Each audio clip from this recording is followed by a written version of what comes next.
हो रही है, तो आई थिंक फर्स्ट चीज़ ये कि आप उसको अभी से रियलाइज़ कराएं कि उसकी लाइफ की प्रायोरिटीज़ क्या है। मैं हमेशा कहती हूँ कि हर पेरेंट्स अपने बच्चे को पूछते हैं फर्स्ट कौन आया, मार्क्स कितने आए, कौन फेल हुआ, तुम्हारे कम क्यों आए, पर कोई भी स्कूल से आने के बाद बच्चे से ये नहीं पूछता किसकी मदद की, किसको हंसाया। ये तो उसको ऐसा लगता है कि फर्स्ट आना, पैसा कमाना, आगे रहना, यही इम्पोर्टेंट है। अच्छा बनना, हेल्प करना, सही रास्ते पर चलना, ये इतना इम्पोर्टेंट है नहीं। तो स्कूल लाइफ में तो वो चलो चीटिंग वीटिंग करके आगे निकल जाएगा, पर लाइफ में चीटिंग का मतलब तो गलत रास्ता ही हो गया ना। बिल्कुल क्योंकि उसको तो यही सिखाया गया कि बेटा आगे रहना, फर्स्ट आना, राइट। तो उसके दिमाग में यही है। कंपटीशन मेंटालिटी जो है बहुत वो ही ज्यादा होती है। और मैं हमेशा कहती हूँ कि आपको लग रहा है बच्चा छोटा है और वो समझ नहीं रहा, वो इस एज में सबसे ज्यादा समझता है, उसकी मेमोरी में बातें ठहरती है।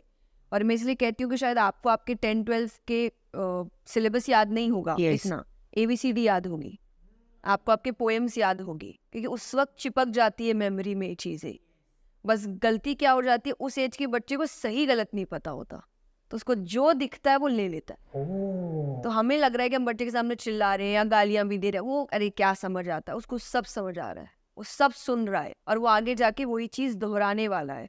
और मैं इसलिए कहती हूँ कि अगर कोई बच्चा बहुत हंसता है तो उसके घर में ऐसा माहौल है, इसीलिए कोई बच्चा बहुत रो रहा है तो वो कंटिन्यूअसली किसी को रोते हुए देख रहा है। और या तो एक और तरीका होता है, जैसे आपने कई घरों में मैंने तो देखा है कि बच्चे जब गलत जिद करते हैं तो कभी कभार रोने लग जाते हैं, तो पेरेंट्स ही दूसरों को कहते हैं अरे मत करो, दे दो वरना वो रोने लग जाएगा। वो सुन रहा है, उसको समझ आ रहा है रोने से मेरा काम होता है। और कई बार इसलिए बच्चे रोते, आंसू नहीं आते पर रो रहे हैं, क्योंकि उनको उस वक्त काम कराना है अपना।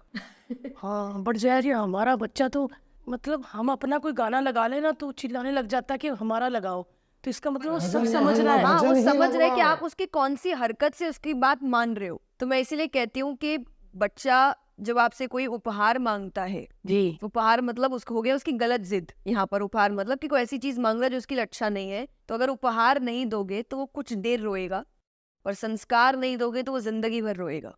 क्या बात है कि मतलब आपके जाने के बाद भी वो फिर ज्यादा खराब है ना। आप अपने सामने उसको गिरने दो, उसको ठीक होने दो या रोने भी दो, पर क्योंकि आप खड़े तो है पीछे, जब चले जाओगे तब उसको कोई उठाने वाला नहीं है। और दुनिया तो ऐसी है कि गिरे हुए को और गिरा दे, वो तो बिल्कुल ही ना उठाए।